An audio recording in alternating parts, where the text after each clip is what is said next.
Welcome to the newest episode of Beyond the Fame with Jason Fraley. I'm your host, Jason Fraley, picking the brains of the top filmmakers, musicians, and artists of our time. The basketball series Swagger drops episode 3 of season 2 today on Apple TV+, loosely based on NBA great Kevin Durant growing up in Prince George's County, Maryland. I spoke with cast members Isaiah Hill and Quvenzhané Wallis, who 10 years ago became the youngest Best Actress Oscar nominee for Beasts of the Southern Wild, before starring in the remake of the musical Annie. Good morning. Hi, good morning. It's an honor to talk with both of you.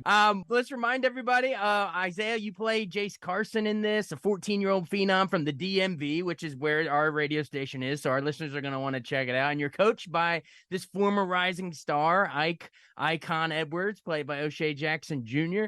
So that's the setup. But I want to know, before we get into the show, did either of you play hoops growing up? You had to have, to be able to realistically do it in the show. I did a little bit, like, with my brothers for fun, but I never played for realsies. Then she got for real. Then she got real. And then she got real. So you picked it up pretty quick. I definitely played some ball. I played on a lot of the AAU circuits you see online, and really wanted to be authentic to the culture. Were you point guard, or were you down underneath? I like to say I was a point guard coming into it, but when I got the role Jace Carson and went back to playing, I became more of a two, like a shooting guard. Right, exactly. And were you a huge fan of Kevin Durant? Obviously, Huge it's fan. loosely based. It does some other storylines and stuff. But Right. were you both of you big fans? I was a big fan. You're still a big fan. I used to rock all the KDs. I got videos of me dunking on little mini hoops in my KDs and saying, "Mom, this is my Kevin Durant dunk," and doing something that was like utterly trash back then. But I did all that. Back. Kevin Durant has been my favorite player for a long time, so it's an honor. Oh yeah, he's done this area proud. The pride of Prince George's County here in DC area. Awesome. Well, Quvenzhané, you play Crystal Jarrett. I guess what would you say, Jace's best friend? When I'm watching it, and I know Reggie Rock Bythewood is the creator, and Gina Prince Bythewood, his wife, did Love and Basketball back in the day. Did you see any Monica Quincy, parallels with the relationship here? Yes, of course. And I think, if I'm not mistaken, season 1, I have a Love and Basketball poster in my room, in Crystal's room. Oh, a little symbolic in the background there. So yeah, it's definitely some Love and Basketball vibes. We try to keep dropping little hints for y'all to see, but Right. We had nod into all kinds of people throughout the story. Reggie's very cognizant of that, and I am super cognizant of that on the basketball floor. So that's what we're doing. Absolutely. And obviously, playing Icon, the coach is O'Shea Jackson Jr., Ice Cube's son, and I think you're Lauryn Hill's nephew. Did you all bond over the pressures of, making it good in the famous footsteps, that kind of thing? Did you guys were able to sort of bond or at least joke about that? It's funny because somebody just told me this yesterday, I'm a Nepo baby, and I've never really felt like a Nepo baby. So, we definitely bonded.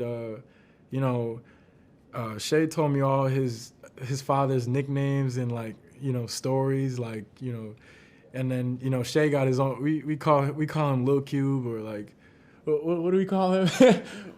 we call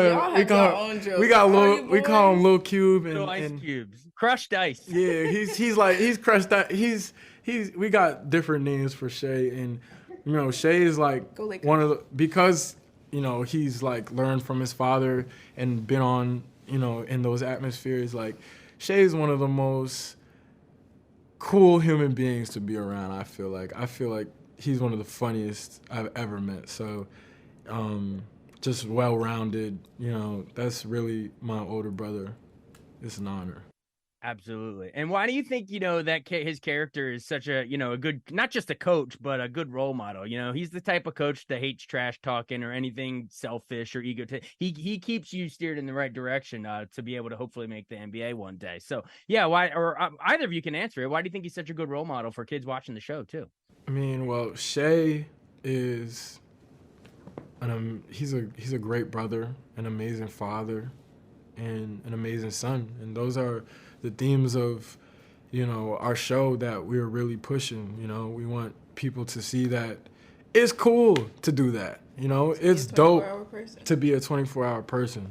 And, Shay came into Swagger and just added an immense amount of value. And, we love him to death. Awesome. Well said. Final seconds, Quvenzhané. I know this is the 10th anniversary, hard to believe, of you going to the Oscars as the youngest Best Actress nominee for Beasts of the Southern Wild. I still think you should have won. I thought it's an amazing, amazing performance. I think you were 9 at the time, but memories real quick. Yes. Jesus. I mean, wow. I never thought about that. You kind of just brought that to my attention. Wow. That is crazy. I still remember being excited about jelly beans because they had jelly beans for me and popcorn. And I mean, that was just such an amazing opportunity itself. Wow, 10 years? You didn't have to bring it up like that. But now everyone check out Swagger on Apple TV Plus, and I still think you should have won. But they should watch this show and see the career continue for both of you. So, hey, thanks so much for joining us. Of course. Friday. What he said. Season 2. Season Check it out. Check it out. All right. See ya. Nice meeting you. You Salute. too. I also spoke with Swagger creator Reggie Rock Bythewood, the husband of Gina Prince Bythewood, who directed Love and Basketball and The Woman King. Hey, Reggie Rock. Hey, thanks so much for joining us. Hey, what's up, Jason? How you doing? I'm good. We're here in the DMV area is where our listenership is. So, of course, we're going to all be drawn to this story about, loosely based on Kevin Durant here in the DMV. This time it's Jace, a 14-year-old basketball phenom here in the DMV, coached by Ike, former Rising Star. Now, before we get to the show, I know your original love was boxing, but have you always been a hoops fan too? Was it like dual passions for you?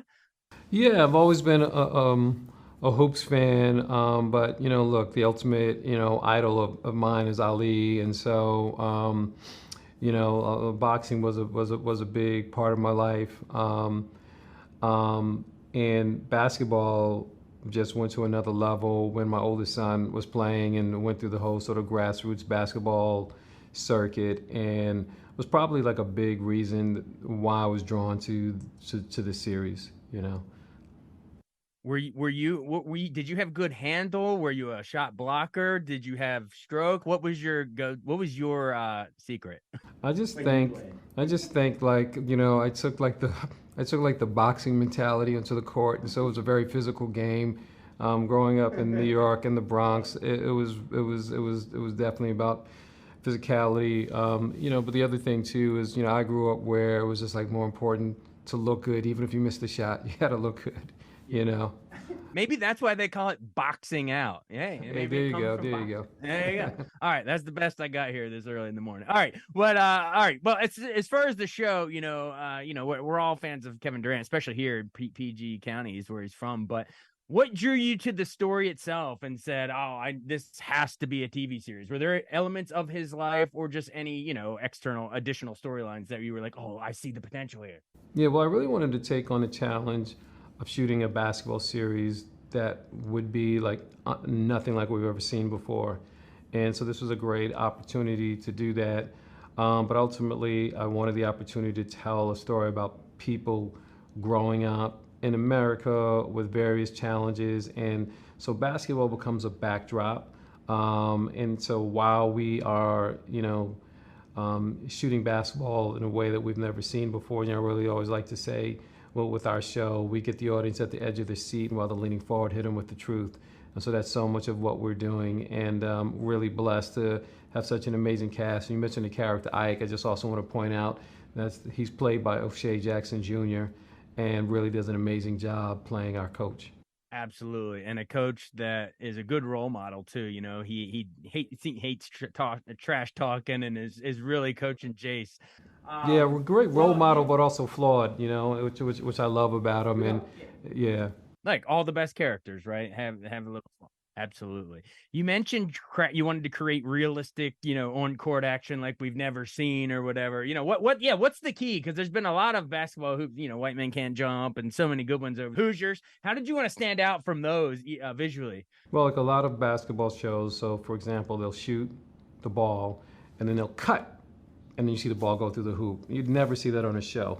Some of the other shows will show somebody shoot the ball and it'll go in. You know they really shot it. Then they'll cut away to the other character. Then they'll come back and they'll shoot it again. And they cut so that you'll say, oh, okay, make two. You know, so for us, when you see somebody make 2 in a row, 3 in a row, they're making 3 in a row. Like, we're not cutting. You know, we have a basketball.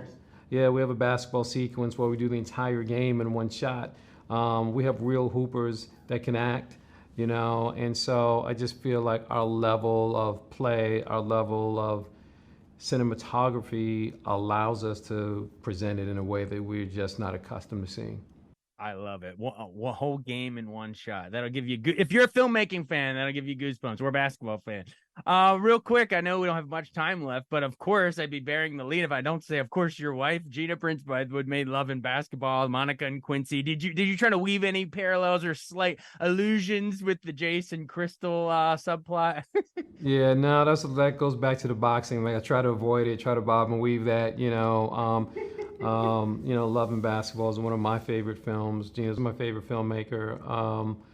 But this is just a different story, and it's evolved, and so much of it is drawn from Kevin Durant, but ultimately really drawn from our children who weren't born at that time, you know, and so we're drawing a lot of it just as in particular me as drawing as a parent, as a dad, and raising your own kids. Cool. Yeah. Well, either way, tell her that The Woman King was my favorite movie of last year, and absolutely. maybe Swagger will be our listeners' new favorite show to binge. We'll see. And season 2, hopefully they love it as much as you do. So hey, thanks so much. Hey, thank you, man. Appreciate it.